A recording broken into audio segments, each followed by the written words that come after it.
కాబట్టి ప్రియ దేవుని సంగమా, మనకి అపవాది ఏం చేస్తాడంటే అనుమానాన్ని కలగజేస్తాడు. నిజంగా దేవుడు చెప్పాడా? చూడండి తర్వాత 4-5 వచ్చిన చదవండి. 4-5 వచ్చిన దాంట్లో అందుకు సర్పము మీరు చావనే చావదు, ఏలైనగా మీరు వాటిని తినుదినమున మీ కన్నులు తెరవబడినయు మీరు మంచి చెడ్డలు ఎదిగిన వారి దేవతల వలె ఉండుదను దేవునికి తెలియదని స్త్రీతో చెప్పగా, స్త్రీ ఆ వృక్షము ఆహారమునకు మంచిది, పన్నులకు అందమైనది, వివేకమిచ్చు రమ్యమైనది నైపుట చూచినప్పుడు ఆమె దాని పనులలో కొన్ని తీసుకొని తిని తనతో పాటు తన భర్తకు ఇచ్చాను. కాబట్టి ఇక్కడ మనం గమనించాల్సింది ఏమిటి? దేవుడు ఒక సంతోషకరమైన జీవితాన్ని ఆదాము హవ్వలకి ఏదైనా వనంలో ఇచ్చాడు. ఆ ఇచ్చినప్పుడు ఆయన తన ఆజ్ఞల్ని గైకోమని చెప్పాడు. అక్కడ conditions are there, certain conditions are there. కానీ అక్కడ ఏమైంది? అపవాది ఏం చేశాడు? దేవుని యొక్క మాటలనే నమ్మలేనట్లుగా అనుమానం కలగజేశాడు. కాబట్టి అపవాదికి ఉండే గొప్ప లక్షణం ఏంటి? దేవుని మాటలను కూడా తారుమారు చేసే విధంగా చేస్తాడు. కాబట్టి అపవాది అబద్ధానికి జనకుడు. యోహాను సువార్త 8:44. యోహాను సువార్త 8:44 కొత్తగా చదవండి. ఇంకొకటి 1 కొరింథీ 13:14. యోహాను 8:44. మీరేలా నా మాటలు గ్రహించుకుంటున్నారు? మీరు నా బోధ విని నేరకుండుట వలననే కదా మీరు మీ తండ్రి అపవాది సంబంధులు, మీ తండ్రి దురాశలు నెరవేర్చబోతులు. ఆది నుండి వాడు నరహంతకుడు, సత్యమందు నిలిచిన వాడును కాడు. ఎవరి గురించి మాటలు? వారి యొక్క సత్యమేమీ లేదు. ఈ అపవాది ఎవరిని చెప్తున్నాడు? అక్కడ ఎవరిని చెప్పబడింది? మీకు తండ్రి. మీకు తండ్రి. ఎవరికి తండ్రి? అక్కడ ఈ మాటలు చెప్పేది ఎవరు? యెషువా మెస్సయ్య, దేవుని కుమారుడైన యెషువా మెస్సయ్య. ఎవరితో చెప్తున్నాడు చెప్పండి? ఎవరితో చెప్తున్నాడు ఈ మాటలు? శిష్యులతో కాదు, చెప్పండి, క్లియర్గా చెప్పండి. యూదులతో చెప్తున్నాడు. ఈ మాటలు ఎవరితో చెప్తున్నాడు? అన్యజనులతో కాదు చెప్పేది. ఆయన మాట్లాడేది ఎవరితో? యూదా జనాంగంతోనే మాట్లాడుతున్నాడు. ఏమని? మీ యొక్క తండ్రి అపవాది. యూదులు ఎవరండి? దేవుని బిడ్డలు, దేవుడు ఏర్పాటు చేసుకున్న జనాంగము. You are my chosen people అని అక్కడ నిర్మాకాండంలో యూదుల గురించి, ఇశ్రాయేలు గురించి దేవుడు సాక్ష్యం ఇస్తున్నాడు. అలాంటి యూదుల గురించి కుమారుడు ఏమని చెప్తున్నాడు? మీరు అపవాది సంతానము, మీ తండ్రి అపవాది అంటున్నాడు. కాబట్టి యూదులే అపవాదులు ఎవరైతే మరి రోమన్ క్యాథలిక్ సంఘము ఇంకెంత అపవాది ఉండాలి? కాబట్టి అపవాది బోధనలు బోధించే ఆర్సెంట్ బోధనల నుంచి వచ్చే ప్రొటెస్టెంట్స్ బోధనలే మనం వింటే ఏమైపోతాం? అమ్మలాగానే అయిపోతాము, అలాగే అయిపోతాం. ఏదైనా నుంచి బయటకు చూడలేదు. మీ తండ్రిలో సత్యం లేదు. వాడు అబద్ధానికి జనకుడు, అబద్ధాలు సృష్టిస్తాడు. కాబట్టి నేటి క్రైస్తవ లోకంలో ఏం జరుగుతుంది? What is happening in the Christian world, in the Christian churches? What is happening? Lies are produced. అబద్ధాలు సృష్టించబడుతున్నాయి, అబద్ధ బోధలు వస్తున్నాయి. అందులో భాగం ఏంటి? ఆదివారం ఉంది, ఈస్టర్ ఉంది, గుడ్ ఫ్రైడే ఉంది, ఇంకేముంది? క్రిస్మస్ ఉంది, ఎన్నో ఉన్నాయి. వీళ్ళందరూ ఎవరిపైన ఉన్నారు? యేసుక్రీస్తు పేరునే ఉన్నారు, దేవుని కుమారుడి పేరునే ఉన్నారు. కానీ వాళ్ళు బోధించేదంతా ఏమిటి? అసత్యం. అదేగా ఆయన చెప్పేది. యోహాను సువార్తలో ఉన్నది అదే కదా, మీలో సత్యము లేదు. బట్ నేటి క్రైస్తవుల్లో సత్యం ఉంటే వాళ్ళు అబద్ధపు బోధనలు బోధిస్తారా? ఏ రోజునైనా ప్రార్థన చేయొచ్చని చెప్తారా? ఏ రోజునైనా పండుగలు చేయొచ్చని చెప్తారా? దేవుడు ఏర్పాటు చేసిన పండుగ మనకి కాదు, మనకు సంబంధం లేదు, అవి యూదులకి క్రైస్తవులు వేరు అని చెప్తారా? ఎంత భయభక్తులు లేకుండా బోధిస్తున్నారు వాళ్ళు. How dare they are! ఈ బోధకులకు ఎంత అహంకారము, ఎంత గర్వం లేకపోతే అబద్ధ బోధలు బోధిస్తున్నారు. కాబట్టి ప్రియ దేవుని సంగమా, దేవునితో మనం చెలగాటం అనకూడదు, దేవుని వాక్యంతో చెలగాటం అనకూడదు. 2 కొరింథీ 11:14, 2 కొరింథీ 11:14. మీ ఆశ్చర్యం కాదు, సాతాను తానే వెలుగును శరీరం ధరించుకుంటున్నాడు. ఏమిటండి ఎంత చక్కగా చెప్తున్నారు చూడండి వాక్యము. ఇది ఆశ్చర్యం కాదు.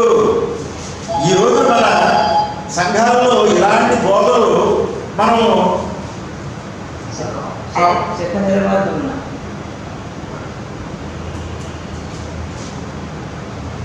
ఇక్కడ 10వ వచనంలో కనుక మనం చూస్తే పౌలు గారు ఏమన్నాడు? మెస్సయ్య సత్యము నా యందు ఉన్నది అని ఆయన సాక్ష్యం చెప్తాడు 10వ వచనంలో. మెస్సయ్య సత్యము నాతో ఉన్నది అని చెప్తున్నాడు ఆయన పౌలు గారు. ఆయన చెప్తూ ఏమన్నాడు? ఆయన అపోస్తుల వేషం ధరించుకుని కొందరు మరి మోసగాండ్రుగా ఉన్నారు. ఎవరి గురించి ఇక్కడ ఎవరి గురించి మాట్లాడుతున్నారు? మెస్సయ్య శిష్యులు ఏమంటారు? అపోస్తలులు అంటారు. బాగా గుర్తుపెట్టుకోండి. ఇవాళ చాలా మంది దొంగలు, క్రైస్తవ బోధకులు తమ్ముడు తాము ఏమని చెప్పుకుంటున్నారు? ఆయన అపోస్తలు అంటాడు. వీడియో కూడా అసలు అపోస్తలు ఎట్లా ఉంటాడు? Is a disciple. మనం ఎవరిని? I'm a disciple. నేను ఒక విశ్వాసిగా ఉన్నాను, ఒక శిష్యుడిగా ఉన్నాను, నేను అపోస్తలుని కాదు. ఎందుకని? మెస్సయ్య శిష్యులకే ఆ బిరుదు ఉంది. అపోస్తలుని ఎవరు పిలువబడతారు? 12 మంది, 120 మంది అపోస్తలుగా పిలువబడ్డారు తప్పించి మిగతా వాళ్ళు ఎవరికి ఆ బిరుదు లేదు. కానీ వాళ్ళు నేను క్రైస్తవులు ఎవరు చెప్తున్నారు? I'm an apostle. నువ్వు బోధకుడిని పిలవబడవద్దని వాక్యం చెప్తుంది. మెస్సయ్య ఏం చెప్పాడు? నీవు బోధకుడిగా పిలవబడవద్దు అని చెప్తుంటే నేను అపోస్తలుడు అని చెప్పుకుంటున్నాను. ఎంత గర్వం! కాబట్టి ఇక్కడ మోసము, అపోస్తలులే మోసం చేస్తారంట. ఎప్పుడు రాయబడింది? 1వ శతాబ్దంలో రాయబడింది. అపోస్తలులే మోసం చేశారంటే ఇవాళ వచ్చే బోధకులు ఇక ఎంత దొంగ బోధలు బోధిస్తున్నారో మీరు అర్థం చేసుకోండి. ఈ 2000 సంవత్సరాల తర్వాత ఏమైపోయింది? సత్యము అంతరించిపోయింది, అసత్యము విస్తరించిపోయింది, సత్యము కనపడకుండా పోయింది. There is no place to truth. False is spreading everywhere. False preachings, false doctrines are spreading everywhere. దీన్ని అపోస్తలుడైన పౌలు చాలా ముందుగానే చెప్తున్నాడు. మోసం బోధలు ఉంటే మీరు జాగ్రత్త పడండి, ఆ మోసం బోధలు మీరు నమ్మవద్దు అని ముందుగానే హెచ్చరించాడు. కానీ వాడు జరుగుతున్నది ఏంటి? Deceiving false doctrines are being preached everywhere. కాబట్టి వాడ ఏమవుతున్నారు అక్కడ? ఇప్పుడు 14 వచనం చూడండి. సాతాను ఎలా వస్తున్నాడు? వెలుగుదూత వేషంలో బోధకుడు వేషం వేసుకొస్తున్నాడు. అపవాది ఎలా వస్తున్నాడు? ఇవాళ బోధకుడు రూపంలో వస్తున్నాడు.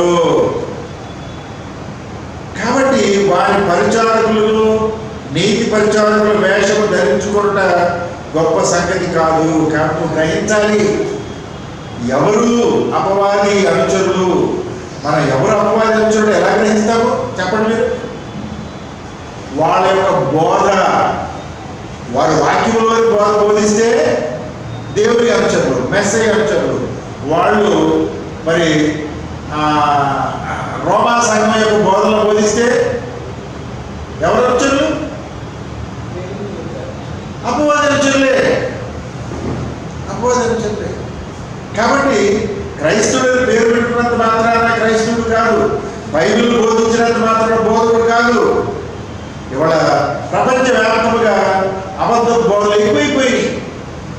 కాబట్టి మనం ఎంతగా జాగ్రత్తగా ఉండి ఆ అబద్ధ బోధనని ఖండించాలి. కండెమ్. కానీ వాళ్ళ చాలామంది ఏం చేస్తున్నారండి, ఆ బోధనలే అనుసరిస్తున్నారు. చూడండి, దేవుని ఆజ్ఞలకు దేన్ని కలపకూడదు, తీసేయకూడదు. దేవుడు చెప్పిన మాటలకి దేన్ని మరి తీసేసేది, సపాన్ని తీసేది కదా. పండగలు బాగా టైంలో ఆచరించాలని మార్చేశారు కదా. అది పాపం కదా. పాపం చేస్తూ ఎప్పుడు చేస్తే ఏముందండి, ఆయనకైతే ప్రార్థన చేస్తున్నాం అని కవరింగ్ చేసుకుంటారు. ఈ కవరింగ్ ఏమంటామంటే మనం వెలుగు దూత వేషము. ఇంగ్లీష్లో ఏముంది, వెలుగు దూత వేషము. ఏమో చెప్పండి నాకు. ఇక్కడ ద్వితీయోపదేశకాండము 4:2 చదవండి. ద్వితీయోపదేశకాండము 4:2. వెలుగు దూత అంటే ఏముంది చూడండి. Angel of light. Angel of light. Light అంటే అపవాది వెలుగుతోనే కనపడతాడు, కానీ వారిలో సత్యము ఉండదు. చూడండి, నిర్మాకాండము 4:2. ఈ దేవుడైన యెహోవా ఇచ్చిన ఆజ్ఞలను మీకు ఆజ్ఞాపించుచున్నాను. వాటిని గైకొనుటకు నేను మీకు ఆజ్ఞాపించిన మాటతో దేన్ని కలపకూడదు, దానిలో నుండి దేన్ని తీసివేయకూడదు. దేవుని ఆజ్ఞల్లో దేన్ని కలపకూడదు, దేన్ని చెప్పండి తీసివేయకూడదు. కలపడానికి వీల్లేదు. పోపు హక్కుందా, కలిపే హక్కుందా, ఇంకొక బోధకుడు ఉందా, ఏదైనా రాసుకుందా? మరి ఎలా కలుపుతారు? 7వ రోజు సంపాదన చెప్తే మొదటి రోజు ప్రభుదేవని మార్చే హక్కు ఎవరిచ్చాడు వీళ్ళకి? దేవుని ఆజ్ఞలో దేన్ని కలపకూడదు, దేన్ని తీసివేయకూడదు. చాలా స్పష్టంగా ఉంది. తర్వాత సామెతలు 30వ అధ్యాయము 6వ వచనం. సామెతలు 30వ అధ్యాయము 6వ వచనం. 36 సామెతలు.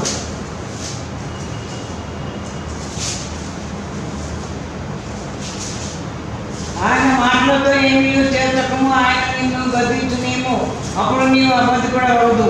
కాబట్టి 5వ వచనంలో చూస్తే దేవుని మాటలన్నీ పుటము పెట్టబడినవే. ఇంగ్లీష్లో ఏమన్నా, దేవుని ఆజ్ఞలన్నీ పుటము వేయబడినవి అనడానికి ఏం పదం ఉపయోగించారు చూడండి. సీల్డ్ కాకుండా షీల్డ్. సీల్డ్. సీల్డ్. దేవుని ఆజ్ఞలన్నీ కూడా దే ఆర్ సీల్డ్. షీల్డ్ అంటే వాటికి ఒక పైన కవరు వేయబడి ఉంది. అంటే ఒక షీల్డ్ అంటే వాటిని మార్చకుండా దేవుడు ఏం చేశాడు, ఒక షీల్డ్ దానికి వేశాడు, ఒక కవచాన్ని తొడిగాడు.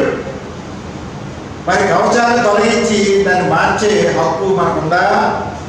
తర్వాత ఏమన్నాడు, ఆయన మాటలతో ఏమీ కలపొద్దు, ఆయన నిన్ను గద్దిస్తాడు. ఇవాళ ఇలాంటి అబద్ధ బోధలు చేసే మన సహోదరుల్ని దేవుడు ఏం చేస్తాడు, గద్దింపండి, లాగి పడతాడు, శపిస్తాడు దేవుడు. కాబట్టి ప్రియ దేవుని సంగమా, వాళ్ళు చెప్పే తప్పుడు బోధలు ఇది చూపించడం వాక్యం. You are preaching false doctrine అని మన సహోదరులకు చెప్పాలి మనం. ఇదిగో ఈ వాక్యాలు చూపిస్తాను. ప్రియ సహోదరుడా, నువ్వు బైబిల్ పట్టుకున్నావు, బైబిల్లో దేవుని ఆజ్ఞలు లేని వాటి అసలు ఆజ్ఞలు మార్చేస్తానంటావు. నీకు హక్కుందా, పోప్గా హక్కుందా, కాన్స్టెంట్గా హక్కుందా, ఎవరైనా బిషప్గా హక్కుందా, ఎవరికైనా బోధకుడికి కానీ మానవుడికి కానీ హక్కుందా? లేదు అని చాలా స్పష్టంగా చెప్తున్నాడు. నీవు అబద్ధికుడు అవుతావు. ఒకళ్ళు మార్చేస్తే ఎవరైతే మార్చేసిన బోధనలు బోధిస్తున్నారో వాళ్ళందరూ కూడా అబద్ధపు బోధకులే అనే విషయాన్ని వాళ్ళకి మనం చెప్పాలి. చెప్పకపోతే వాళ్ళకి తెలీదు. చెప్పకపోతే ఎవరుకుంటాడు? వాడు బోధించేదే రైట్ అనుకుంటాడు, వాడు బోధించేదే వాక్యం అనుకుంటాడు. కాబట్టి వాడిని మనం హెచ్చరించాలి. అందుకోసమే దేవుడి సంఘం ఏర్పడింది. లేకపోతే అంత పెద్ద సంఘం సిఎస్ఐ నుంచి బయటికి రావాల్సిన అవసరం ఏంటంటే, నేను ఆదివారం సంఘం నడుపుకుంటే నాకు 100-200 మంది వచ్చేవాడు, నెలకు 50,000 చందా వచ్చేది, నా లైఫ్ చాలా బాగుండేది. మరి సపోజ్ ప్రార్థన పెట్టి నేను ఇంత కష్టపడాల్సిన అవసరం ఏంటి? మనం కష్టపడాలి. That is our duty. ఆయన నన్ను పోషిస్తున్నాడు, మిమ్మల్ని పోషిస్తున్నాడు. ఆయన మనకి ఏ కీడు రానీడు. మనం చిన్నవారమే పెద్దవారమే ఏం చేస్తాడు ఆయన? నేను దేశం యొక్క ఉన్నత స్థలాల్లో పెడతానంటున్నాడు. వాగ్దానం చేసిన వాడు నమ్మదగిన వాడు. చూడండి ప్రకటన 21:8. ప్రకటన గ్రంథము 21:8. ప్రకటన 21:8.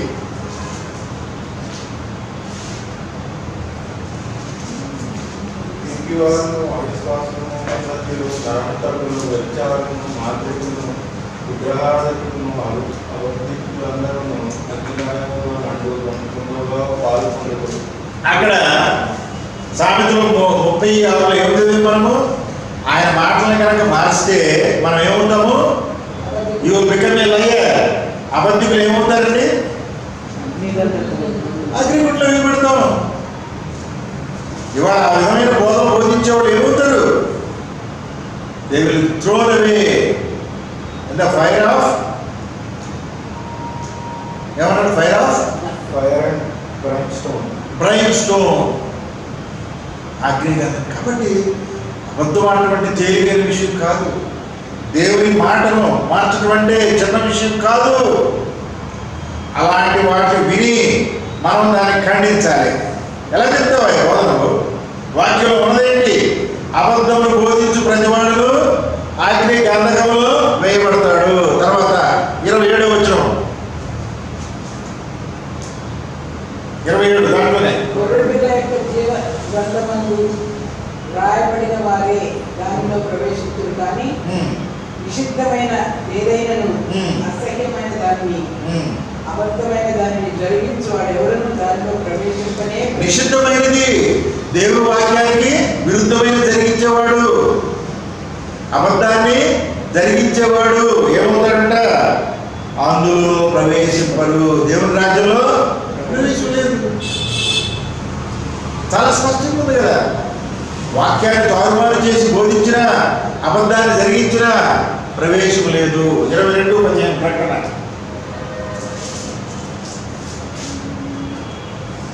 కుక్కలను, మాంత్రికులను, వ్యభిచారులను, నరహంతకులను, విగ్రహారాధకులను, అబద్ధికులను, అబద్ధమును ప్రేమించి జరిగించి ప్రతి అబద్ధమును ప్రేమించి, అబద్ధాన్ని ప్రేమించడం ఏంటి?